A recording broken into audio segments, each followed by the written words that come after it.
বিভিন্ন সময় অনেকে বিভিন্ন কোশ্চেন করে থাকেন, তো আমি এগুলো দর্শন শাস্ত্রের দিক থেকে এবং ইসলামিক ফিলসফির অ্যাঙ্গেল থেকে এগুলো ব্যাখ্যা দেওয়ার চেষ্টা করে থাকি। আজকে একটা প্রশ্ন নিয়ে আলোচনা করার চেষ্টা করব। একজন জানতে চেয়েছেন যে শহীদ কি বা কে শহীদের মর্যাদা লাভ করে থাকেন। তো এই বিষয়ে আপনারা সবচেয়ে ভালো হয় যারা ইসলামের ফেকা শাস্ত্রবিদ আছেন, ফেকা শাস্ত্রবিদ বলতে যারা মুফতি আছেন সম্মানিত, আপনারা তাদের কাছ থেকে এটা বুঝে নেবেন। যেহেতু আমার ফিল্ড হচ্ছে, আমি মূলত ফিলসফি অ্যাঙ্গেল থেকে সব কিছুকে ব্যাখ্যা করার চেষ্টা করি।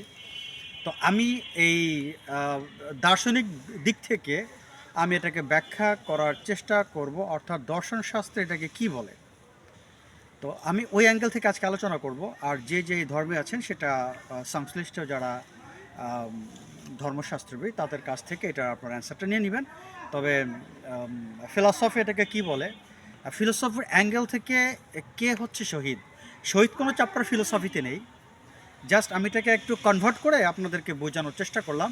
শহীদের ডেফিনেশনে কোনো ফিলোসফিতে নেই, কিন্তু শহীদটাকে আমি একটু জিস্ট করে আমি অ্যাঙ্গেল থেকে বলার চেষ্টা করবো, একটু মডিফাইড করেছি আর কি বিষয়টা। দেখেন, দর্শন শাস্ত্রের দিক থেকে আস্তিক নাস্তিক যে কেউ শহীদ হতে পারে, দর্শন শাস্ত্রের দিক থেকে। ফর এক্সাম্পল, আপনারা জানেন যে কিছুদিন আগে কিন্তু আমেরিকান একজন সোলজার, উনি কিন্তু আপনারা খুব ভালো করে জানেন, উনি একজন বিমান বাহিনীর সোলজার ছিলেন। এই গাজায় যে আপনার আক্রমণ হয়েছে, উনি কিন্তু ওই আক্রমণের বিরুদ্ধে ছিলেন এবং উনি প্রতিবাদ স্বরূপ কিন্তু ওই উনি কিন্তু নিজের শরীরে আগুন ধরিয়েছিলেন। এবং এটাও কিন্তু আমরা জানতে পেরেছি ওনার যে সম্পদ ছিল সেগুলো কিন্তু গাজাবাসীদের কল্যাণের জন্য তিনি ব্যয় করেছিলেন। তাহলে আলোচনা বুঝতে পারলাম যে ওনার অর্জিত সব কিছু দিয়েছেন, সর্বশেষ জীবনটাও দিয়েছেন। এখানে তার কোনো যদি স্বার্থ না থাকে, একজন মানুষ মারা গেলে আর কী স্বার্থ নিয়ে যাবে, হিসাবটা সহজেই। এখানে তার স্বার্থের কী আছে, তিনি নিঃস্বার্থভাবে, আমার যেটা কনসেপ্ট আর কি, হয়তো তিনি নিঃস্বার্থ এটা একটা দৃষ্টান্ত তিনি সেট করেছেন ওয়ার্ল্ডবাসীর সামনে আর কি, এটাই বোঝা যায়। আর যদি নিঃস্বার্থভাবে তিনি একটা এক্সাম্পল সেট করে যান ওয়ার্ল্ডবাসীর কাছে, পৃথিবীবাসীর কাছে, যেন নেক্সট জেনারেশন এখান থেকে কিছু লার্নিং করতে পারে, তাহলে দর্শন শাস্ত্রের দিক থেকে উনি একজন শুধু শহীদে নন, বিখ্যাত একজন শহীদ। তাহলে খ্রিস্টান হতে পারেন, ইট ডাজন্ট ম্যাটার, যেহেতু দর্শনশাস্ত্র প্ল্যাটফর্মটা আলাদা সম্পূর্ণ, আমি ওই অ্যাঙ্গেল থেকে কথা বলার চেষ্টা করছি। আপনারা জানেন যে কিছুদিন আগে আমাদের দেশে বিশাল আন্দোলন হয়েছিল, ছাত্র জনতা তারা আন্দোলন করেছিলেন, অনেকে মারা গেছিলেন, আমরা তাদের রুহের মাগফিরাত কামনা করি। এর মধ্যে অনেকে মারা গিয়েছেন কোনো প্রকার স্বার্থের জন্য নয়, জাস্ট একটা কমিউনিটি ডেভেলপমেন্টের জন্য, একটা ছাত্রদের ডেভেলপমেন্টের জন্য, দেশের উন্নয়নের জন্য, এক কথা দেশকে মুক্ত করার জন্য, যেভাবেই আপনারা যেটা বলেন। সোজা কথায় যদি তারা ইন্ডিভিজুয়াল ইন্টারেস্ট যদি তারা বাদ দিয়ে, ব্যক্তি লাভকে বাদ দিয়ে যদি সামষ্টিকভাবে চিন্তা ভাবনা করে যদি তারা নিজের জীবনকে ত্যাগ করেন, দর্শন শাস্ত্রের দিক থেকে তিনি হিন্দু বা মুসলমান ডাজন্ট ম্যাটার, তিনি শহীদ। আপনারা অনেককেই হয়তো আপনারা মিডিয়াতে জেনেছেন যে আপনার অনেকে কিন্তু মারা গিয়েছে। আবার আমরা একজনের কথা পাই, এই যে মুগ্ধ যে ছেলেটা, সেও কিন্তু আপনার পানি পানি বলে তিনি কিন্তু সবাইকে পানি খাওয়াচ্ছিলেন। হ্যাঁ, এই তিনিও কিন্তু শহীদ হয়েছিলেন, তিনিও মারা গিয়েছিলেন। বাট তার কি কোনো উদ্দেশ্য ছিল? তার কি ছিল যে আমি গুলি খেয়ে আমি স্বার্থ? এখানে গুলি, তিনি চাচ্ছিলেন তার যে ছাত্র জনতার একটা অভ্যুত্থান ঘটুন এবং ছাত্ররা যেন তার দাবিটা পায়। নিঃস্বার্থভাবে তিনি যদি তার এই দেশের কথা চিন্তা করে, ছাত্র জনতার কথা চিন্তা করে যদি তিনি মারা যান, দর্শন শাস্ত্রের দিক থেকে তিনি শহীদ।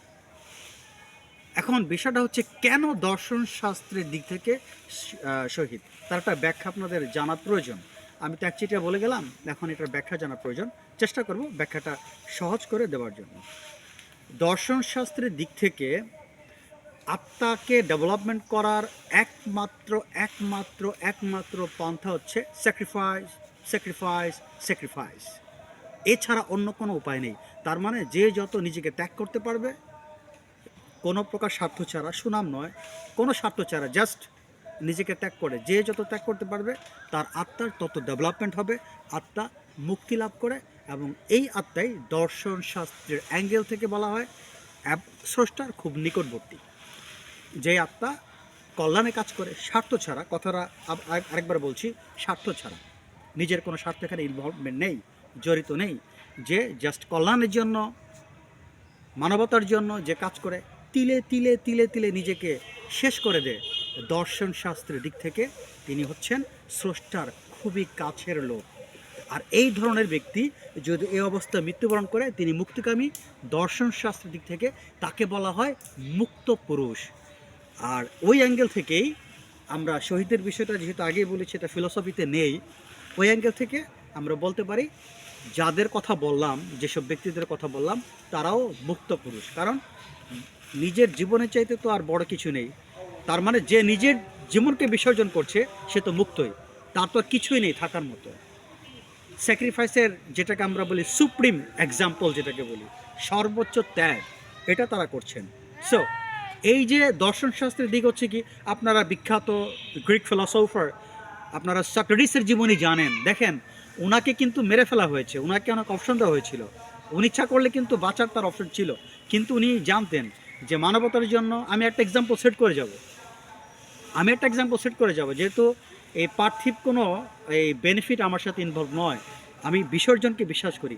তিনি কিন্তু নিজেকে শেষ করে দিয়েছিলেন, ইচ্ছা করলে তিনি কিন্তু, তার কিন্তু সুযোগ ছিল, কিন্তু তিনি সুযোগ গ্রহণ করেননি। তো ব্যাপারগুলো বুঝতে হবে। তার মানে সোজা কথায় যদি বিষয়টা আমি মোটা দাগে শেয়ার করি, বিষয় হচ্ছে ত্যাগ। দর্শন বলতে, দর্শন বোঝায় ত্যাগ। যে যত ত্যাগ করবে দর্শন তাকে মুক্তিকামী পুরুষ বলেন, যদি সেটা নিঃস্বার্থ হয়। এখন তিনি আস্তিক নাস্তিক, দর্শন এটা বিচার করে না। বিস্তারিত জানার জন্য আপনারা আমার অন্য ভিডিওগুলো দেখবেন, আমি বিভিন্ন সময় বিভিন্ন ভিডিওগুলো প্রকাশ করে থাকি।